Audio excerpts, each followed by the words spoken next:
Welcome to the second installment of Christendom College's St. John Henry Newman Lecture Series. Primarily for those watching, this is a recording. I'm Mark Rolina, Executive Vice President here at the college. Let us begin with a prayer, which is authored by St. John Henry Newman. In the name of the Father, and the Son, and the Holy Spirit. Amen. May the Lord support us all the day long, till the shades lengthen and the evening comes, and the busy world is hushed, and the fever of life is over, and our work is done. Then in his mercy may he give us a safe lodging and holy rest, and peace at the last. Amen. St. John Henry Newman. For those who could not be with us for our first lecture yesterday, a quick word on the inspiration for this series. Members of the faculty and administration came together to consider how best to mark the canonization of this great man. This lecture series was viewed as one important way to commemorate the extraordinary life and contributions of John Henry Cardinal Newman. Throughout these 4 days, our excellent faculty are providing thoughtful reflections on the life, influences, and impacts of this great saint.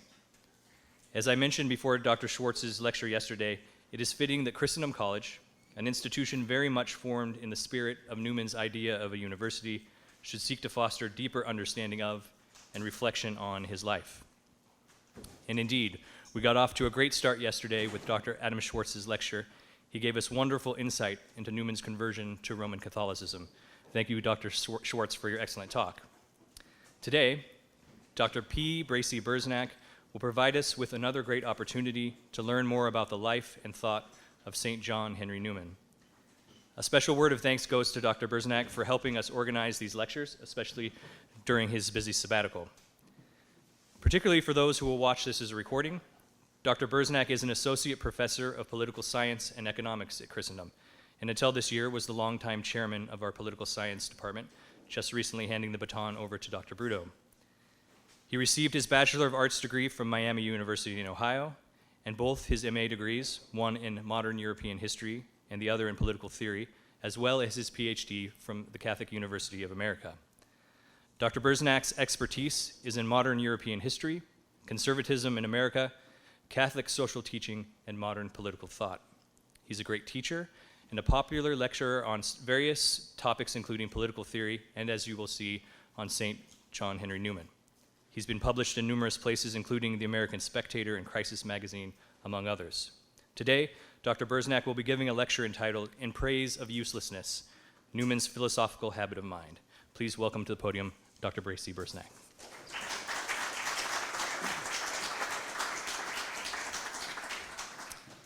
Thank you, Mr. Rolina. It's nice to be back in the saddle for an afternoon, anyway.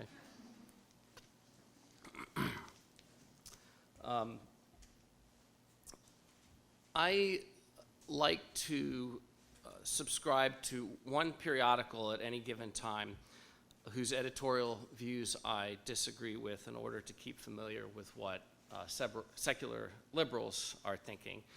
And that used to be the New Republic until they were taken over by a Facebook billionaire and turned into an online thing. And now the periodical I read is the New York Review of Books. It contains book reviews, which I love. And above all, I enjoy it because the reviews cover books on subjects that I would not otherwise be exposed to in other periodicals. Through this periodical, I discovered the writings of a man called Simon Leys. Simon Leys was the pseudonym of a Belgian-Australian sinologist whose real name was Pierre Ryckmans. In the 1970s, Ryckmans published 3 books exposing communist China for what it was and ultimately remains, namely a brutal totalitarian regime which considers truth as whatever serves the needs of the Communist Party. These books were published at a time when Mao Zedong was immensely popular among Western intellectuals, so Ryckmans adopted the pseudonym to prevent his academic career from suffering. In the event, Mao's Western admirers sought out and found Leys' true identity, dutifully reporting it to the Red Chinese. But Lays went on to a highly successful academic career and, of course, saw his opinions of communist China vindicated. As I was reading a review of a biography of Lays, with whom I had no previous familiarity, it occurred to me that Lays had to be a Catholic. And lo and behold, halfway through the essay, the reviewer said that Lays' massive integrity, as he called it, was grounded in his Catholic faith. I was so intrigued that I immediately bought a collection of Lays' essays, which range in subject from Chinese politics and art to French and English Catholic literature. The collection of essays is called The Hall of Uselessness. The Hall of Uselessness was the name given by Lays and his roommates to the shack in Hong Kong they inhabited as graduate students in the 1950s. It referred to an ancient Chinese proverb that, in the springtime, the dragon is useless. This was supposed to mean that according to learned commentaries, that the potential of great men remains hidden in their youth. As an epigram to the book, Lays cites a saying of the 4th century BC Chinese philosopher Zhuang Zhu, with apologies for pronunciation, that everyone knows the usefulness of what is useful, but few know the usefulness of what is useless. These sayings and the discussions that Lays had with his fellow students in that shack reminded him of the passage from Newman's Idea of a University, in which Newman says that students would learn more from living together in a common dwelling with no lectures and exams than they would by attending lectures and exams but having no common life. Now, Newman's definition of the purpose of liberal education is counterintuitive to us because he says that it is useless. And in fact, he warned against two specific temptations to instrumentalize education. The first instrumentalization, more common today, is to make education useful for obtaining gainful employment. The second instrumentalization, to which we are more susceptible, is to make education serve directly moral or religious ends. One early draft of Discourse 5 of the Idea of University, Knowledge, Its Own End, contained a 4-page introduction explaining for its Irish Catholic audience why religious ends were not the primary or specific or direct ends of a liberal education. So comparing, and the point isn't that these things don't have their place, they do, but the question is what's the specific object of a liberal education, the thing that can only be obtained in a college or university. So comparing these two temptation, Newman warns of liberal education that it is as real a mistake to burden it with virtue or religion as with the mechanical arts. He acknowledges, though, that liberal education is useful because it is good, and this is a great Aristotelian Thomistic principle that the good is diffusive of itself. So because the good is diffusive, the useless education does have a use in the end, but those useful results are indirect. So the church is necessary for a college or university, though, to have a proper judgment of the object of liberal education, and a sound moral environment ensures that we have the correct means to it. Again, we know those things and take them for granted here, so I won't go into that further. But the point simply being that he obviously recognizes that even to achieve its natural end, a college or university needs the presence of a church and a sound moral culture. Nevertheless, Newman believed that the essential specific purpose of liberal education is to inculcate in students what he called a philosophical habit of mind, and neither training for professional skill nor for religious endeavor are in themselves capable of achieving this. So what I would like to do is describe what having a philosophical habit of mind meant for Newman, and what some of the qualities of a philosophical habit of mind are. First, then, I'll explain what Newman means by the term philosophical habit of mind. Then I'll explain the quality that he calls enlargement of mind.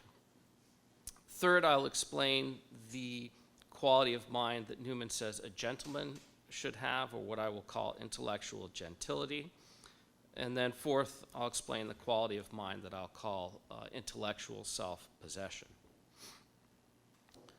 Newman believed that a university should be a seat of universal learning that teaches liberal knowledge that is sought for its own sake, independently of any gain we may obtain or practical use we may have for it. The cultivation of the intellect is worth pursuing for its own sake, he said, just as the health of the body is worth preserving for its own sake. Liberal knowledge is valuable for what its possession does to form our minds in a philosophical habit. So the end of liberal education is not mere knowledge, but rather the cultivation of the intellect, the imparting of a philosophical habit of mind, and what Newman frequently calls the inner illumination of the mind. When Newman wrote his idea of a university, he confessed that he had to invent the term philosophical habit of mind because the English language lacked a word or expression that explained exactly what effect a liberal education was supposed to have upon the minds of those who receive it. And this is probably why he said the idea of university was his most difficult book to write. The result of a liberal education is less tangible and less susceptible of method than training in skill or the conveying of information. Newman uses the term habit in an Aristotelian sense, namely as a firm disposition that results from repeated actions, in this case, the repeated actions of the intellect. He compares this habit to an acquired illumination, a personal possession, and an inward endowment. This habit of mind will result from the possession of liberal knowledge, again, knowledge we seek for its own sake, and the kind of specific intellectual activities that one undertakes at a university. And so let me give you a succinct statement of what the philosophical habit of mind is from Newman, and then a little bit longer version. The succinct version says that the philosophical habit of mind is the comprehension of the bearings of one science upon another, and the use of each to each, and the location and limitation and adjustment and due appreciation of them all, one with another. This belongs, I conceive, to a sort of science distinct from all of them, and in some sense a science of sciences, which is my own conception of what is meant by philosophy in the true sense of the word and of a philosophical habit of mind. Elsewhere, Newman says, when the intellect has once been properly trained and formed to have a connected view or grasp of things, it will display its powers with more or less effect according to its particular quality and capacity in the individual. In the case of most men, it makes itself felt in the good sense, sobriety of thought, reasonableness, candor, self-command, and steadiness of view which characterize it. In some, it will have developed habits of business, power of influencing others, and sagacity. In others, it will elicit the talent of philosophical speculation and leading the mind forward to eminence in this or that intellectual department. In all, it will be a faculty of entering with comparative ease into any subject of thought and of taking up with aptitude any science or profession. And here's a way in which he indicates the fact that we aim at something for its own sake that is useless, right? But it ends up indirectly being useful, because once you have acquired this habit, you will, and again, he's talking about acquiring this habit in a context that has nothing to do with your professional life, right? But once you have acquired this habit, it will enable you to actually get ahead, as we would say, or compete or succeed better than others, precisely because you know how to think about thinking, and you should be able to figure out whatever task it is that you are assigned in your professional life. A priest friend of mine who wrote his dissertation on Wittgenstein told me this story that, and this story was told to me over 20 years ago now, but it's still, I remember this, that Wittgenstein was somewhere in England and a train broke down, and he kind of stepped up and started fixing the train right there, this professional philosopher, because he was just so smart, right? And so theoretically, this is the kind of thing that you should be able to do if you have this maybe a car, right? You can fix your own car, maybe not a train. That might be only a Wittgenstein could do something like that. But that's actually a more apt example, right? Someone who has a philosophical habit of mind. Most of us have cars, right? So someone who has a philosophical habit of mind ought to be able to pick up the instruction manual to his car and figure out a lot about what is wrong with his car, right? And even fix a lot of things that are wrong with one's car. And now, of course, we have YouTube videos too that will tell you how to do things like this. But in all seriousness, if you know how to think about thinking and think about things in the way that they need to be thought about, that is peculiar to them, then you should be able to do things like that, as long as you don't let yourself get intimidated by them, like with fixing your car. So the philosophical habit of mind enables us to see the parts of knowledge, the whole of knowledge, and how parts and the whole are related. Though the curriculum cannot teach all disciplines, it should be broad, because the study of the different disciplines encourages us to see the extent of their respective claims, their relationship to other disciplines, and their place within the whole of knowledge.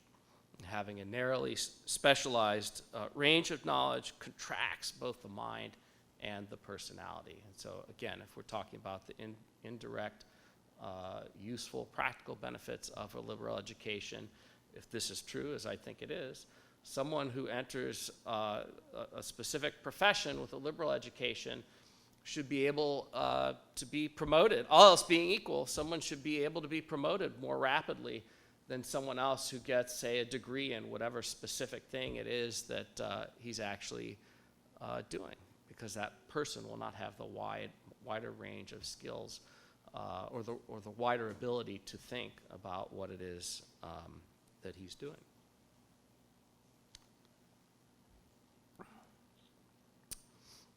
So the philosophical habit of mind, by mapping out the relative dispositions of things, including how man relates to the world around him, is what makes man free and independent in the best sense.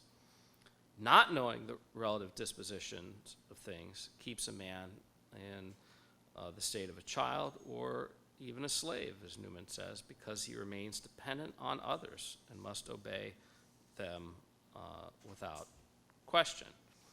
Just as a last to continue with my car example, you're less likely to be cheated by your mechanic, right? If you have some sense of how your car works and how to think about how your car works, than if you're completely ignorant of how a car a car works, and this guy says, well, this and that and the other thing are wrong, and so pay X, when maybe only the third of those things is wrong.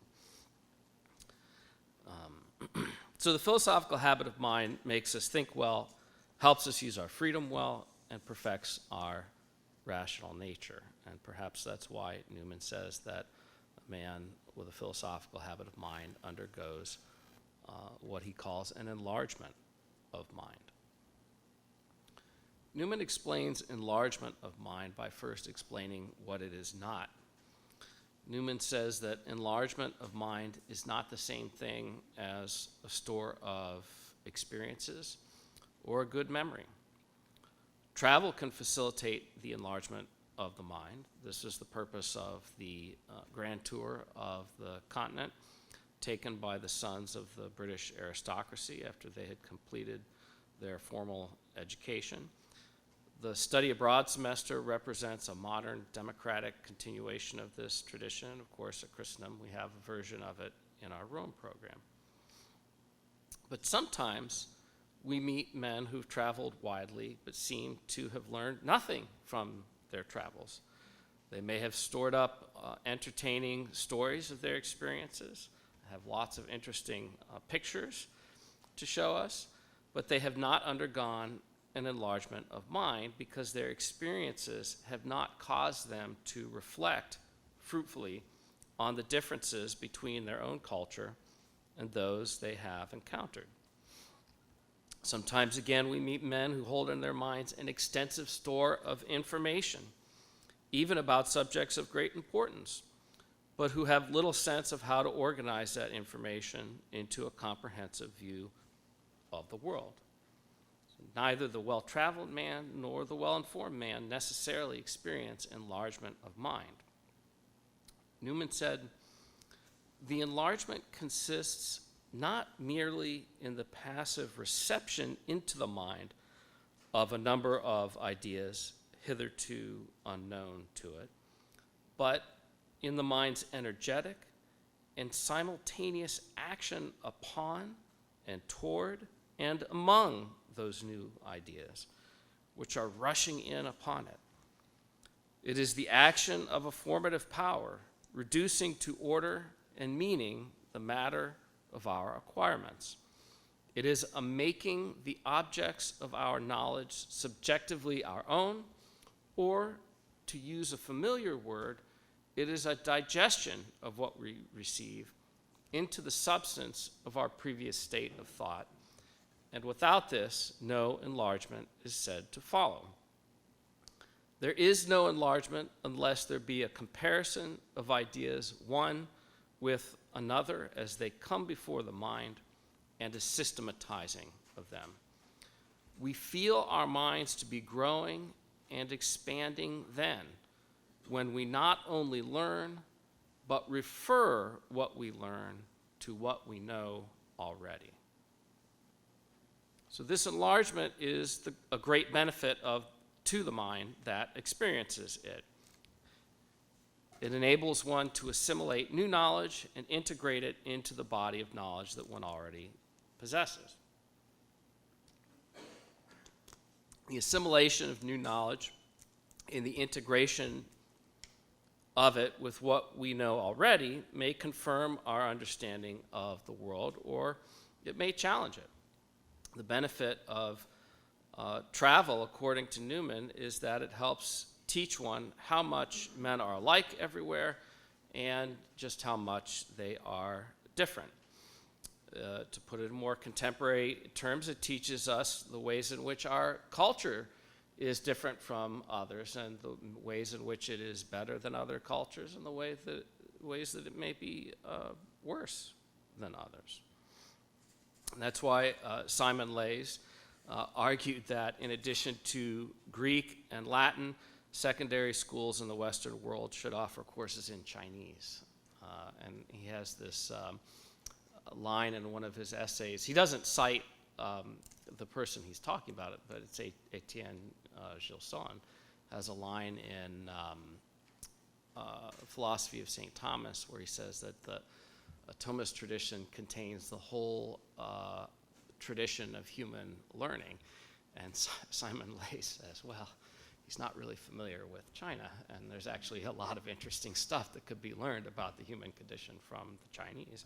Like, by the way, this great line that he uses as an epigram for the book about, here, this whole inheritance that we're talking about that culminates in Newman's idea of a university, we think of as being a distinctively Western thing, and it is, but it's clear that this 4th century BC Chinese sage understood the usefulness of the useless and actually put it in a more succinct way than any Western author I'm familiar with. So the problem with those who lack an enlarged mind is precisely that they fail to recognize the implications that new knowledge has for refining or correcting their understanding of the world. So as I've suggested, according to Newman, our mind can be enlarged by traveling widely, by studying a range of subjects in college and interacting with our peers. And as we've seen, Newman went so far as to say that given the choice between having students live together for 4 years without attending lectures, or having exams at all on the one hand, and having them attend lectures and exams but live separately on the other, he would have the students live together for 4 years without lectures and exams because they would experience greater enlargement of mind. And that's because when young men, and today young women, hopefully not, I guess, living under the same roof, maybe next door with a valley in between them. When young men and women live with open hearts and sharp intellects who are from different backgrounds and converse and argue with one another, they're bound to undergo an enlargement of mind. Their minds can be enlarged by late-night conversations with their peers back in their dorms, almost as much as by lectures that they listen to in their classrooms. And again, there's a distinct way of interacting with one's peers outside of the classroom that students benefit from, that people learn things from that they're not going to learn even in a seminar or when a professor's an authority figure is in the room. So liberal education imparts the philosophical habit of mind by a wide range of intellectual exercises, such as public lectures, classroom lectures, seminars, extracurricular reading groups, quodlibets, and debates, both public and private. Each of these exercises is irreducibly personal and social in nature, and that's why you cannot obtain a philosophical habit of mind from online courses or debates on social media, but only in halls of uselessness. The aristocratic grantor reminds us that liberal education used to be called a gentleman's education, and leads us to the next habit of mind that Newman said is an important aim of liberal education, namely what I will call intellectual gentility. Newman was clear to note that gentility is not the same thing as charity, and that a saint is not the same thing as a gentleman. The two ideals are not incompatible. There are many gentlemen who are not saints, just as there are saints whom we might shrink from calling gentlemen. Newman said that the chief characteristic of a gentleman is that he does not inflict pain on others, but concerns himself with putting them at ease.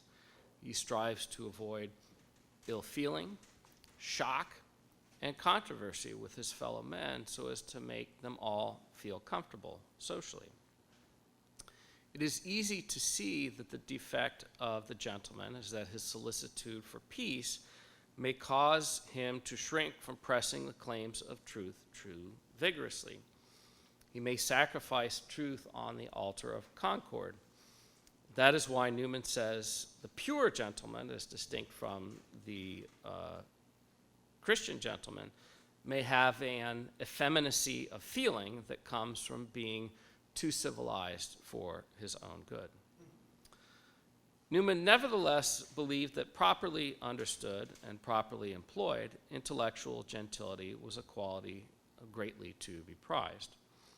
In Intellectual Controversy, he said, "The gentleman may be right or wrong in his opinion, but he is too clear-headed to be unjust. He is as simple as he is forcible, and as brief as he is decisive. Nowhere shall we find greater candor, consideration, indulgence. He throws himself into the minds of his opponents. He accounts for their mistakes. He knows the weakness of human reason, as well as its strength, its province, and its limits.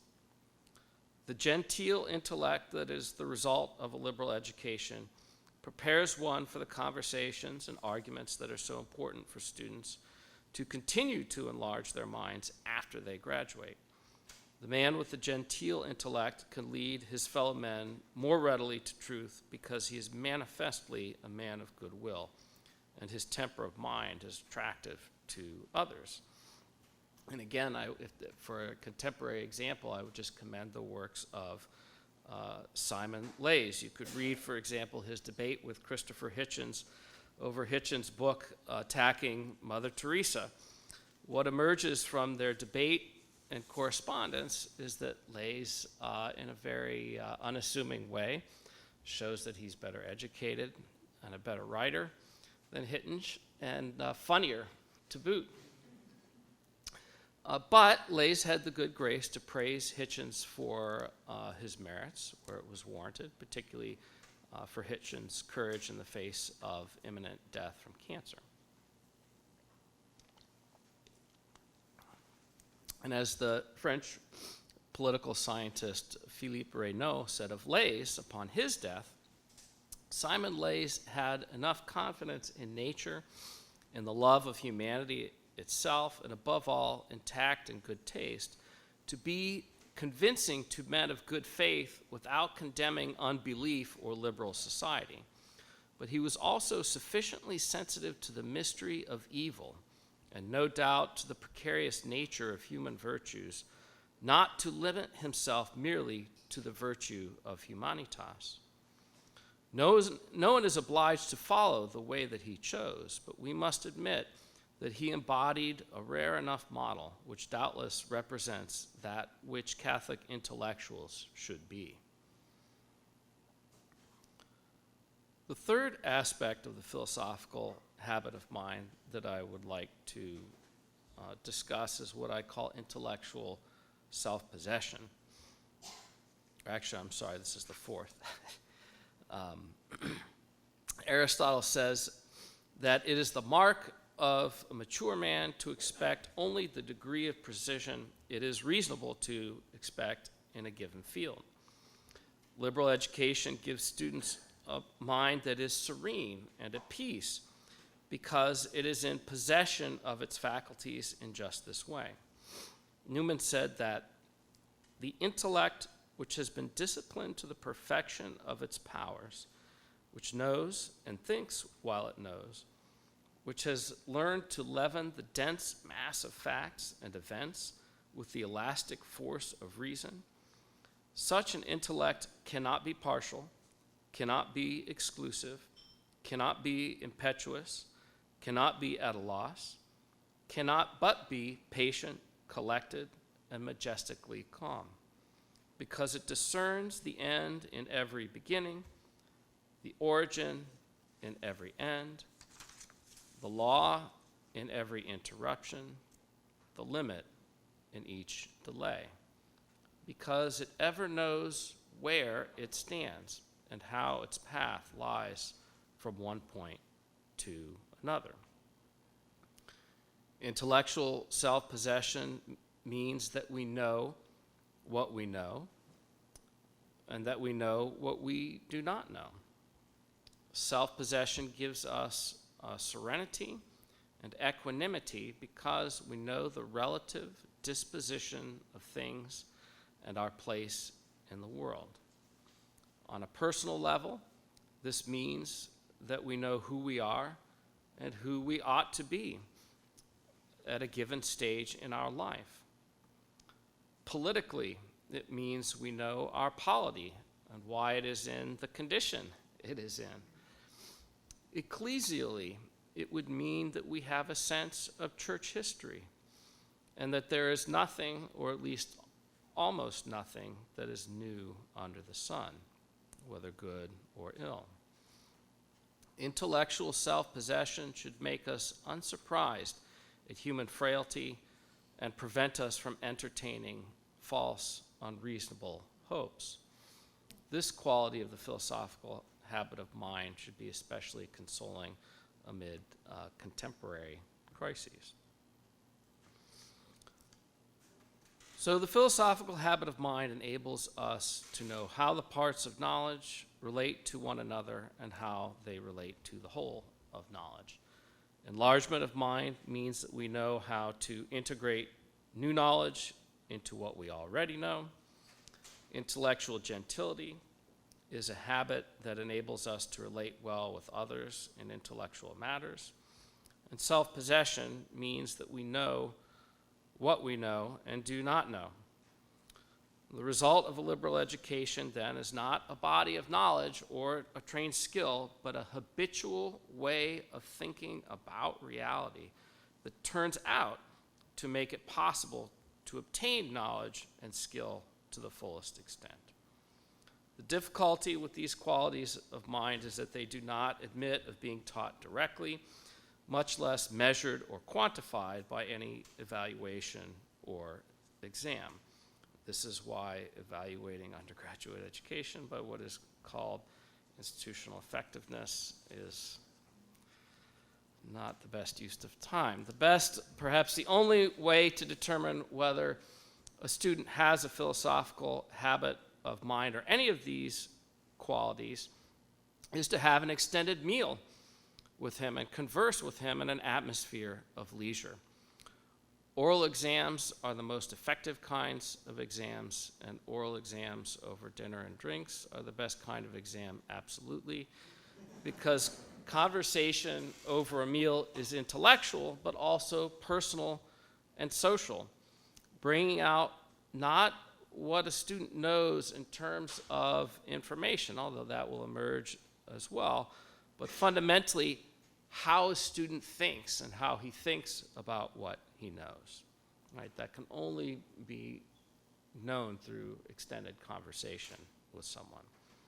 So to know the value of the philosophical habit of mind is to know the usefulness of the useless, and that every college should, in that sense, be a hall of uselessness. Thank you.